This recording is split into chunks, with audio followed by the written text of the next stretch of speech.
Hey everybody, I'm going to add infinite polyam real quick.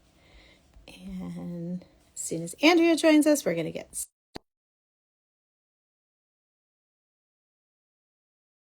started. We are so excited to talk to y'all tonight. And hey, Hi, how are you tonight? I am good.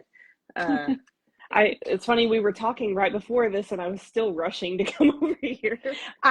I like just went to put on my glasses as we started and realized like the glare was too much, and I was like, I don't have time to change this. We're going for it. Yeah, So whatever, you know what I look I'm like. exactly like everyone knows what we look like in so many types of ways. All Um, right. Hi Hi. everybody. I'm so excited to talk about Yeah. this. Like I was Yeah. so excited when I saw you post about polysatisfaction. Um, and like, so we wanted to start off by talking about like the origin of the word. And I had written down in my notes, there's no new ideas under the sun, right? Because Yeah. back in, was it 2023 or 2024, I put out a post with the word Yeah, I polysatisfaction, think your post thinking, was like a year ago.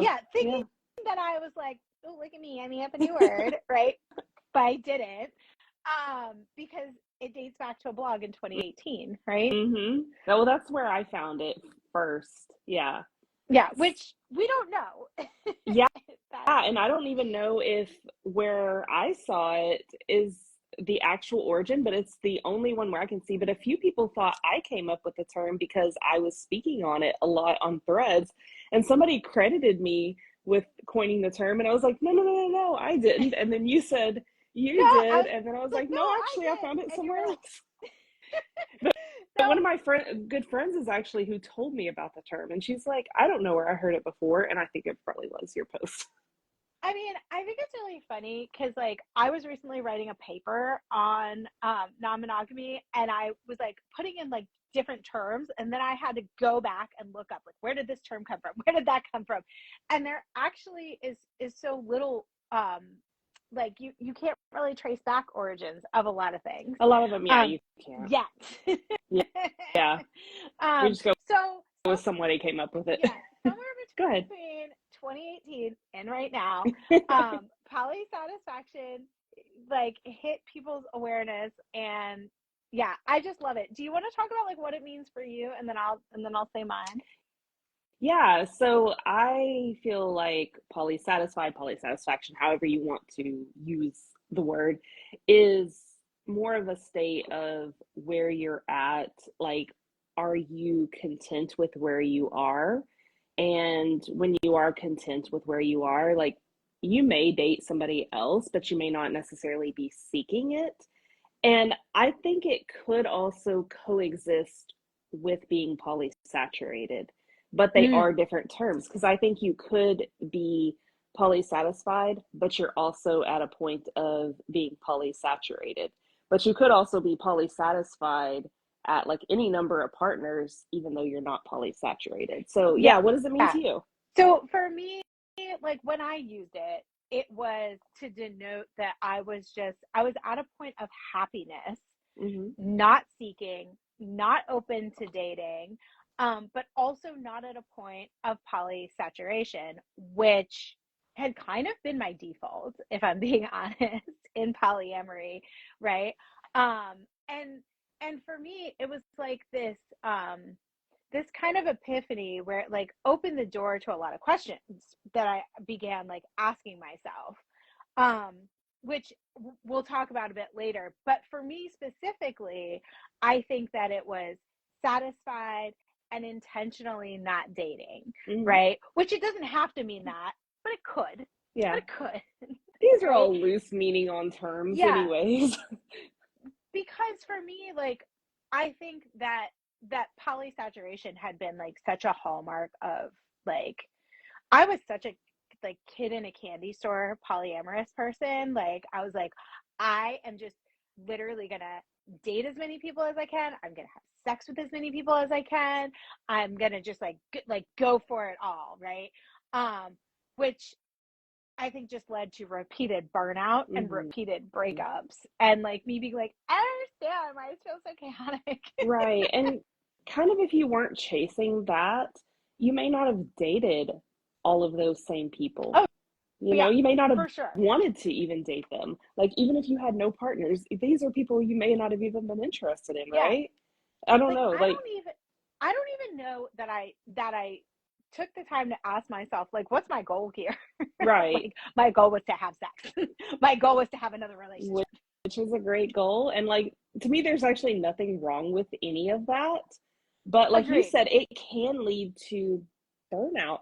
And I think also sometimes getting ourselves into relationships that we otherwise wouldn't want to be in. Maybe we're not actually happy with the person. It's more of just like a numbers game. And like that can play into like Pokemon polyamory, you know, like the gotta catch them all. Yeah. Not like not Yeah. necessarily, but like it could. I And think I had this feeling of like, if I don't, like, I felt like it was like my duty to like date anyone that I had like just a, ooh. yeah, and I put this in the post that almost like we are expected as polyamorous people to date up to the point of being saturated. Yeah. So whatever that number is, like let's just say you're saturated at 3 partners. So if you have 2 partners, well, there's a gap there and there's a space that you have to fill. So, but why you could be satisfied where you're at. Now, that doesn't mean that you would absolutely have to turn down a connection if it comes about, but you may not have to actually be out seeking Yeah. partners. And I think what made me start talking about this term and what made my friend bring it up to me is because I saw a post in one of my local groups a while back that said, as polyamorous people, we are always in the dating scene. And then so it said, like, so Mm. what's your dating hot take? Okay. So, and I was like, my hot take is that polyamorous people aren't actually always in the dating scene. Yeah. And, Like someone but, just said in the comments, you could be solo poly, self partnered, poly satisfied. yeah, So valid. So valid. well, kind of like, you know, a polyamorous person can have 0 partners, right? But you could Absolutely. also have 0 partners and be totally happy where you're at and not even want Yeah. any new partners. Like, Yeah. why do you have Absolutely. to have any? And I also think that this gets into like when we talk a little bit about like what's the impact of like a term like this, for example, right?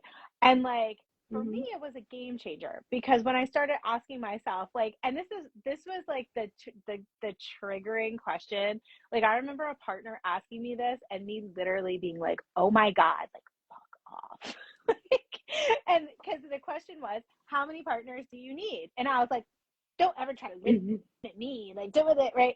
But then when I calmed down enough, hmm I asked myself the question of like, well, how many partners do I need? It actually started to become about like, well, what are my needs? And like, are they being met? And like, how do I actually feel? And like, what are my goals, right? Like, I think that people assume that polyamorous people are constantly dating. hmm But I also feel like some people just want to have like 2 partners that they're with for 25, 30 years and they never want to date again. Like your goal might be to never date again. Right, Right. exactly. And so I think that that's like, I think that some of the associations that we have, and I think you're actually a really great example of this because you have like a really long term, very stable relationships, much more stable than me. um, Can't say all have always been that way. I'm just at a very good place right yeah, now and but for have a been for a long while. But yes, time. Yeah, yeah, but for a long time. And so like the goal isn't always to be dating. The goal might not always be to have more than one partner either. right. For a lot of people. And I think that like, I mean, especially for people like me who just in the beginning I just was so excited. Yeah, and like we've all been in that spot before, or a lot of us have. I was actually in that spot after like so I've been with my husband for like 24 years and then I had a partner for 7 years and then after we broke up and the whole time I was with, you know, both of them, I never wanted to date. I was like, yeah, I'm just happy where I'm at. So I actually felt like the term polyamory didn't even apply to me during that time. There were a few other Oh, reasons where I was interesting. like, oh, I'm not allowed to use that term. But that was one of the reasons. And this was like many, many years ago. But I was like, because I'm not trying to date anyone else. But anyways, after we broke up, a few months later, I joined dating apps and I kind of got into a little bit of like what you're talking about. Yeah. Just like, oh, like kid in candy store. And I ended up dating a few people that I would not have otherwise dated just because I felt like I had to accept Mm, whoever came to me. If they were like okay enough, if they weren't just full of glaring red flags, okay, they'll do. Is yeah. kind of how I felt. And looking back, it was like, why? And I mean, thankfully for at least myself, that was short lived, Yeah. where I started like seeing a bigger picture of like, well, you know what? It's actually okay if I only have one partner. Like, that doesn't make me less polyamorous. Who cares? And then pretty soon after is when one of my partners that I've been with for 5 years now, he just kind of like appeared, and I was like, this is amazing. And then even more recently, even though I've been talking about being polysatisfied, I have like a new partner of a couple months. So like I didn't turn down that connection, but I didn't seek it either. So Yeah. And I think that's super important because I feel like I always say like polyamory is not a verb, right? Like mhm. we're allowed. I mean, I think that within like 3 years, I dated so many people. I punched my dance card so many times that I'm due for a good long break. And I don't have to be actively seeking or dating or wanting to date really at all in order Right. to be polyamorous. And I can feel now, what's funny is when I put this out, people were so mad. Yes. And it is funny because I had nothing but positive responses, so I don't know why you got some backlash. But yeah, talk about a little I bit of don't like know. And the I don't know if it was just responses. like maybe it was just like that time. Maybe it was a bad day. But a lot of people were like, well, the presence of polysatisfaction implies poly dissatisfaction, which I will petition the people on this live. I think poly dissatisfaction is very real too, I was right? gonna say, yeah, I mean, my husband's monogamous friend actually came up with polydehydrated. And what's because that? my husband was talking about his own situation because he only has me as a partner, and he was telling his friend, he's like, yeah, there's this term polysaturated. He was like, I'm whatever the opposite of that is. And like he was like, yeah, you're polydehydrated, like you need some other partners. I love that. He was thirsty. Yeah, but I do think that like poly dissatisfaction, it It's can a exist. it's a real thing, right? Like, I mean, I don't think that certainly wasn't what I was Right. implying. I'm just implying that I do think, I think the big takeaway for me was like, as I kind of interrogating, what did I learn in all of the chaos and all of the breakups and all of those things, Mhm. which, to be fair, were great. Like, it was great. I wouldn't take any of it back. I had a lot of fun. It was really wild. I did some damage. Like, that was like a full phase for me. And Mhm. I don't judge people for their chaos, and I'm not going to judge myself either. Um, but if you're interrogating that, are we checking in? Are we being intentional? Mhm. And I think he said, Not the date. know the date you coined the term. I love that. I've It's talked true. about that, yes, It's true. definitely, and coined Um, by a monogamous coined person. by a monogamous. I mean, they're not, I love it. they get it sometimes. Yeah, I he just got think it. Good. if our goal is to be more intentional, we should really try and look at when are we at a really good point and like acknowledging that without feeling like something has to come next. Right. Because I think that's a pitfall for polyamorous people Mhm. in just being like, this is good. Like this is a good place to be, and this makes me happy, and I feel very satisfied, and I don't have to be active, right? I think there is a ton of like I felt like kind of pushed my journey. Like it had a momentum to it, if you will. Mm-hmm. Um, but I feel like dating and like being on the apps and all of that is like very stressful, and it takes a lot Oh, of yes, energy, it a does. lot of energy. And so it feels good to say, I feel great in this moment, and I'm just gonna take a break. I'm gonna like get off the apps. I'm gonna do those things. I don't think there's anything wrong with acknowledging that.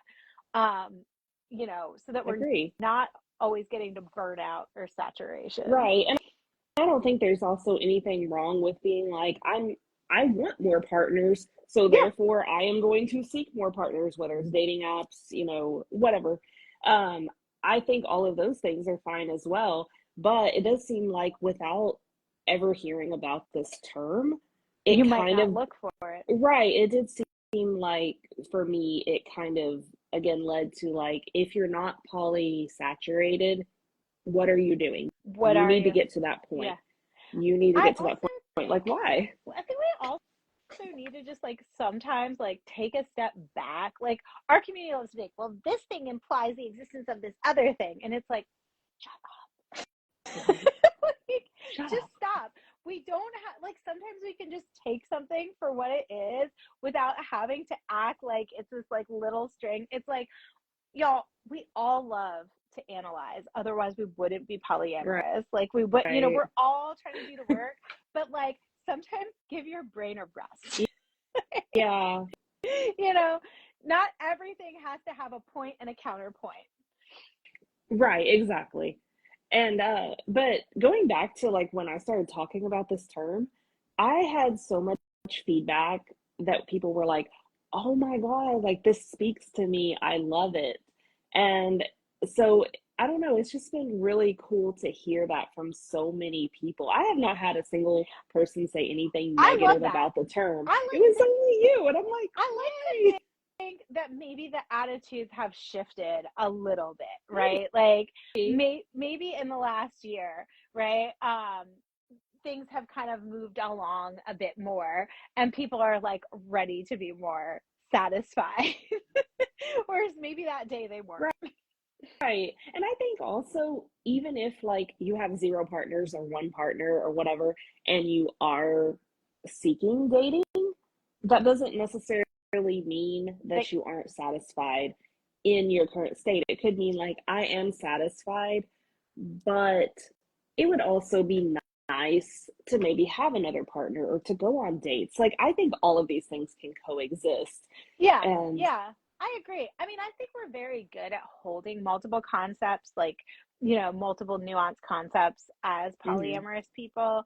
And I really like what you said about like, well, you could be polysatisfied and also polysaturated yeah, at the same time, or you could be polysatisfied and still looking, right? And you could be like, I have a little more space, and why not? I'm feeling novel this week, or whatever it is. Like, right. all things can exist together, and I think that all things are good goals, and as long as you're striving for some sort of sustainability in one direction or another, right? Yeah, um, exactly. I mean, you want your practice to be sustainable, satisfying for everyone, Mhm. fulfilling, all of that. So yeah. Yeah, because I used a comparison where I felt like polysatisfied was kind of like you go out for dinner for like a nice meal, and afterwards you're like, wow, that was really good. But then like polysaturated is almost like you went out to a buffet and you just ate too much, You and ate you too much. and you're like, I feel awful. Why did I do that? Yeah, you regret it. And I Yeah. think that is what you kind of going back to like what you were talking about earlier with being burnt out, because it's so easy to oversaturate yourself. Or you're like, I'm fine with, I'm polysaturated at X number of partners right now. I'm good. But then a life event happens and then you're overwhelmed and you're like, "Ooh, I need to scale it back." Yeah, And like that's those are happened to all like me. real, That's right, it's happened to happened to a me. lot of people, and like that's the real world, I and think, and I think mhm, that people don't always think about life events like you're talking about, like, and how that changes our capacity. Mm-hmm. That was very surprising to me, right? Because from I went from polysatisfied to polysaturated by losing a relationship, right? Like I went through a divorce, I had two partners, and I suddenly was like, oh my God, I am Mm-hmm. so oversaturated. Mm-hmm. But I'm also very careful to tell people that I think that legal divorce or leaving a long-term relationship, where there's like children involved and Mm-hmm. things like that, I think it takes up just as much, if not more, space than the original relationship took up, at least for a little while. So I think in that context, it makes sense. And I think you can kind of like shift that bar very easily in terms of capacity in that way. Yeah, totally. And I think that makes a lot of sense. I've never gone through a divorce, I and don't the recommend it. yeah, I'm not trying to. And the partner that I was with for 7 years, he and I didn't live together, so it was in or have kids together. But that was a much easier breakup in that kind of way. Yeah, I mean, it was yeah, hard, of course, emotionally. but we didn't have like the entanglements Yeah, to sort yeah, through. So in that way, there weren't difficulties. yeah, So, but yeah, I don't know. I love this term, and I feel like it speaks so much. And I kind of feel like polysaturated is a term that, like, I think it's an important term. Like, let's not get rid of it. no, we still need it. We We still need it we for still people need it. like me.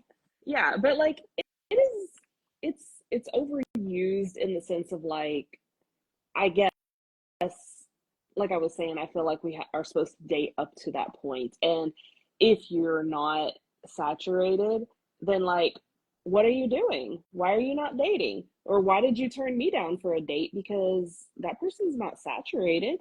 So Yeah, therefore they're available. right.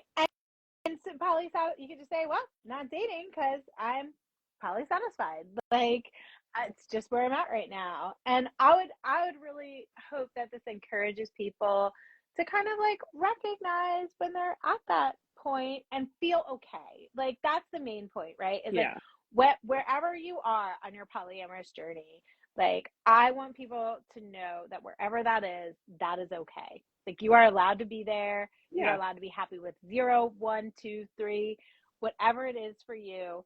Um, You're in you your hit, whole phase right now. It's fine. yes, Go. yes. Good. I do whatever feels good for you. But if you're at a point, if you're at a plateau, if you're at a point of satisfaction, you're also allowed to just sit in that and be like happy that you're not dating and you don't have to perform polyamory for anyone. Hmm. Yeah, I guess it does feel kind of like like we're supposed to Yeah, perform, especially if you have fewer than two partners. yes. And I think that Well, comes back to that aspect of like you're not actually polyamorous if you mhm, have zero or one partner, yeah. which is completely untrue. But so Especially when we get into orientation talks, which we love to talk about. we do love to talk about. I could talk about that for forever, and I haven't even Me talked too. about it like publicly in a while. But Yeah. yeah, I could go into so much on that, Yeah. and I know you Well, can too. I know. I know. We have, but I think it's important because it gets into that you don't have to perform. Like if you are polyamorous, you don't have to do anything. In the same way, if you're bisexual, you don't have to prove that to anyone through your deeds and actions. Right. You're allowed to just be like, this is who I am. Right. And I think this is that term that kind of like gives it that little like heart. Yes. Oh, Yes. look. Oh, it actually does that. That was so fun. That is cute. I That's wonder if that's going to show adorable. up in the video, like when you I hope so. say this. Um, Otherwise, people yeah, are like, what are they and laughing I at?" like that someone pointed out. It's like feeling comfortable A food reference. is they were saying it's not like seen as a valid goal, but it should be, right? Feeling comfortable and good and secure in a relationship is a perfectly wonderful goal to have, and it's a great Hmm. intention to set, and not based on number of partners. Yeah. And I love this comparison with chocolate peanut butter treat is on the table. I'm not passing on that. Yeah, Exactly. I mean, if a little snack walks by, Yeah. You know who what? am I to tell you I'm not to happy eat with the number of cookies I had, but you know what? There's another one sitting there, so. it? Oh, well, this was super fun. Do you have anything to add in? Oh my gosh. Not specifically. Ooh, I wrote down some things, but I actually covered all of that. I Yeah, think you covered I think everything we you got wanted to to talk about. everything we wanted to talk Oh, about. we didn't actually reference the exact blog where Oh the yeah, whose term blog was came it? from. Say. That was poly.land. That's what it Uh, was. Poly.land. And they're yes, not on page turner. Instagram. Yeah, they're No, not on it's Instagram. I think So, they're on Facebook, and I and I don't even think, know if they create content anymore, to tell you the truth. but But it's a Facebook's where I first good found them blog. many years ago. Oh, it's a It's a great blog, great and blog. I don't. There's tons of like old stuff on there, but yeah, that was 2018, and it was also comparing it to a little bit of like polysaturated. Yeah. So check out poly.land blog. Hmm. Um, as well as like our stuff, which like we're both also super active on threads. So if you want to see my wild side where I'm just like being a complete menace, go on threads. Yeah, you do. I'm always like, I go do. Annie. I do. I do. I don't know. Something happens when I'm on threads, like something very different for me than when I'm on Instagram. Yeah, So I love me, threads. me too. I know Me too. some people haven't liked it a whole lot, but I end up enjoying it. I like seeing all the conversations. Me too. Me too. And this was kind of like born of that because like Hmm. you were in there talking about that and I think that has something to do with the reception of it too. Is like it's a little bit more of a receptive crowd on threads Yeah, than it is like the vibe on Instagram versus the vibe on threads. They're two different vibes. they are two different vibes, but I think there's a lot of stuff that can like go on both or goes on either Yeah. one in kind of like a different way. Yeah, for sure. For sure. So, yeah, but like, oh, going back to Polyland, that is the only reference I ever saw to the term, and I never saw anyone speak of it again until, well, you made your post about a year ago or so, and then I started talking about it Yeah. soon after because a Yeah. friend told me, which was probably because of your post. We're all on So that I don't know if, wavelength. huh? We're all on that wavelength. Right. And so I have no idea if anybody else has talked about it. But if Substack they is great. I've do, been wanting to do some stuff on Substack. yeah, I haven't gotten on Substack, but I have a Patreon. So if you want to see my super long form stuff, Yeah, and your that's where you find me. Patreon is great. I've got a lot to say. Yeah. I know that I have a lot to say, but I don't have a lot of time to end up saying it, to end up like creating anything like that. So I'm just like, no. So real. That's so real. I mean, it's hard to find the time. I could probably be more productive, but I don't think the world needs that right now. Yes, but this was so This great, Annie. Thank was you. awesome. If anyone has any questions on watching playbacks, you can leave it in the comment section and we'll answer questions. And we should do this again sometime soon. Yes. Yes. Thank Okay. you so much, Annie. Thank you. And thank you everybody This for was joining amazing. in. Thank you for everyone who joined us. And we'll do this again. Totally. Good night. Good night. Bye.